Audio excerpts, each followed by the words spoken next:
بسم الله الرحمن الرحيم الحمد لله رب العالمين والصلاة والسلام على رسول الله وعلى آله وصحبه ومن والاه. ربنا تقبل منا صلاة العشاء بجماعة الحاضرين المسلمين يا رب العالمين. اللهم علمنا ما ينفعنا وانفعنا بما علمتنا وزدنا علما، وارنا الحق حقا وارزقنا اتباعه، وارنا الباطل باطلا وارزقنا اجتنابه، واجعلنا من الذين يستمعون القول فيتبعون احسنه، وادخلنا برحمتك في عبادك الصالحين. If you remember yesterday, guys, we started talking about, actually the day before yesterday, we started talking about the life of Shah Waliullah Dahlawi, and we mentioned some very specifics in regards to his life, and we mentioned how inspiring he was for not only the Muslim community in India, but all over the world. He was a person who was mending relations between major communities, Muslim communities around the world, or I would better say people who had certain approaches to Islam or different approaches to Islam with those who had other approaches to Islam. He was able to mend, and he became like the scholar of everybody pretty much. So today, inshallah, I'm going to start a chapter of the book al-Tafsīr, which is the book in the Usūl al-Tafsīr. And we mentioned before, it means the foundations. Every science has its own foundations. Not only Islamic sciences, but other sciences as well, when it comes to medicine, when it comes to mathematics, when it comes to history, you name it. It has its own fundamentals, or the basics. In other words, the usul, or the fundamentals of a particular science, tells us how that science is made. What are the main or what are the essential things of the science, and what are the important components that interact with one another. So this is what usul, without going into details, but just letting you know how that science works. And then when you study the science itself, that's a time when you are able to go into details and to have a broader and a better picture. But here now, this is his first chapter on this book, on Usūl al-Tafsīr, the foundations of the Quranic exegesis. And the significance underlying the arrangement of the Holy Quran is covered by a set of 5 sciences as follows.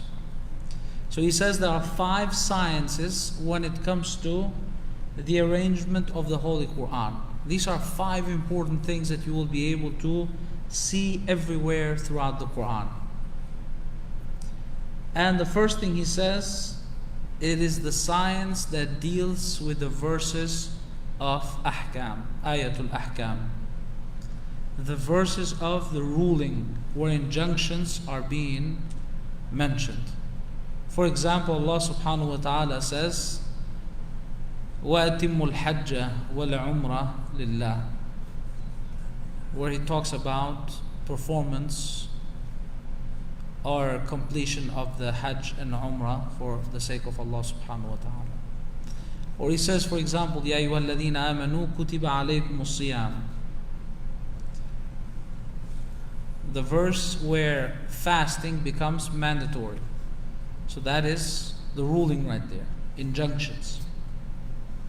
Or it says حُرِّمَتْ عَلَيْكُمْ, it is made haram for you, ad-dam wa lahm al-khinzir, and you name it, all the categories that Allah subhanahu wa ta'ala prohibits.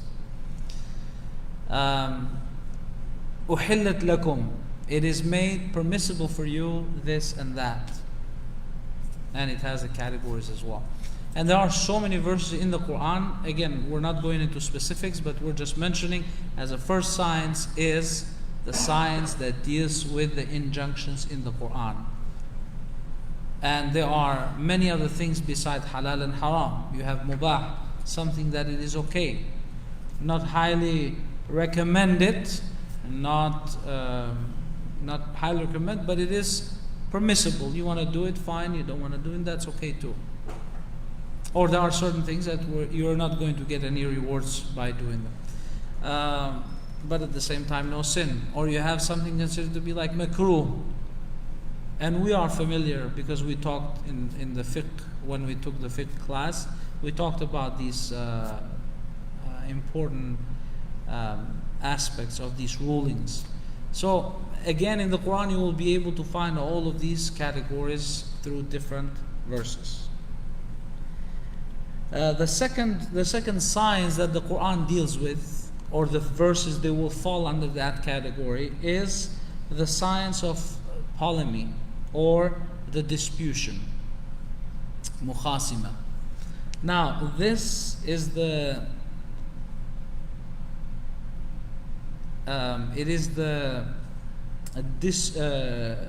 disputation. Disputation means rejecting. Allah subhanahu wa ta'ala here throughout many verses, starting from Surah Al-Baqarah, you can see there are so many verses in that surah where He objects the creed and the doings of, and many other categories fall under that as well, but generally speaking, the creeds, the belief and the doings of particular group of people. For example, Christians, because they mention that God is divided in three. It objects Jews. It also objects kuffar, the idol worshippers, and it also rejects the munafiqun. Munafiqun are the hypocrites. So there are verses directly objecting their ways of lives and also their beliefs. So there are many verses in the Quran that talk about this disputation, and we call this the science of disputation. And we will get into details in regards to this one as well, inshallah. And the other one, the third one, is the science of divine favors. And Allah subhanahu wa ta'ala throughout the Quran, He has mentioned many verses reminding us about the favors that He has bestowed upon us.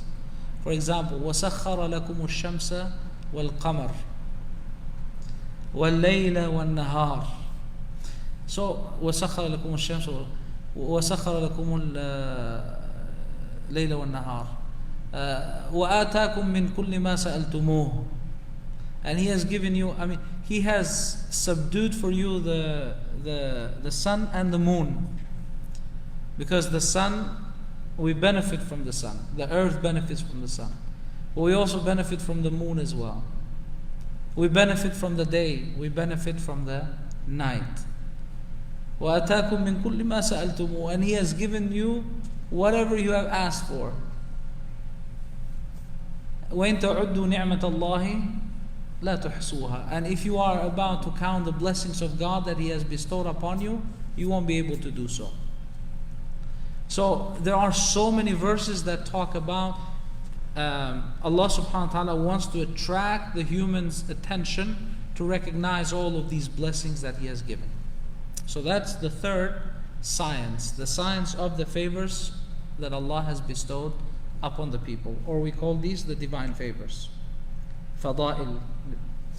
The fourth one is the science that covers the important events which Allah subhanahu wa ta'ala caused to take place. Ayyamillah. And these two words, Ayyamillah, they are mentioned in the Quran as well. Literally, Ayyamillah are mentioned in the Quran. But also Allah subhanahu wa ta'ala talks about all of these different days. For example, Yawm al-Fasl, Yawm al-Qiyamah, Yawm al-Adhab, Yawm tukhrajun, things like that, the day of the judgment, the day when people they will come out from their graves, the day when they're going to be in front of the Sirat, for example, or the day when. So all of these, and also days of this worldly life as well, they are also mentioned in the Quran. So these are important aspects mentioned in the Quran again. These are the ayyamillah. What do they require? They require, Allah subhanahu wa ta'ala requires from the human, in this case, to really contemplate, and wherever it is important to respect certain rituals during those days, the human must do that. And the last one, the fifth one, is the signs which reminds human beings of death. There are so many verses that remind the human being about the death and what follows it as well, about the hereafter, Jannah, Jahannam, and so on.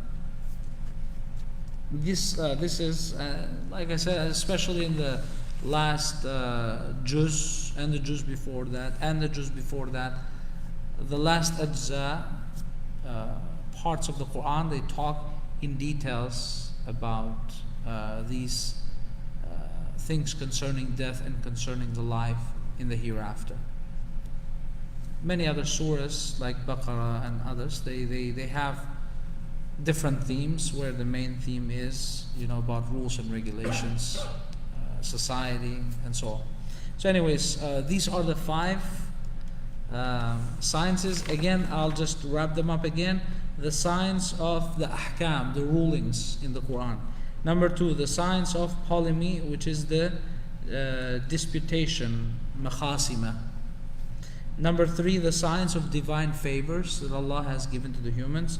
Number 4, the science of the ayyamillah, the days of God. And the 5th one is the science that reminds the human beings about the death and about the hereafter. ونسأل الله سبحانه وتعالى التوفيق وصلى الله وسلم وبارك على سيدنا محمد وعلى آله وصحبه أجمعين.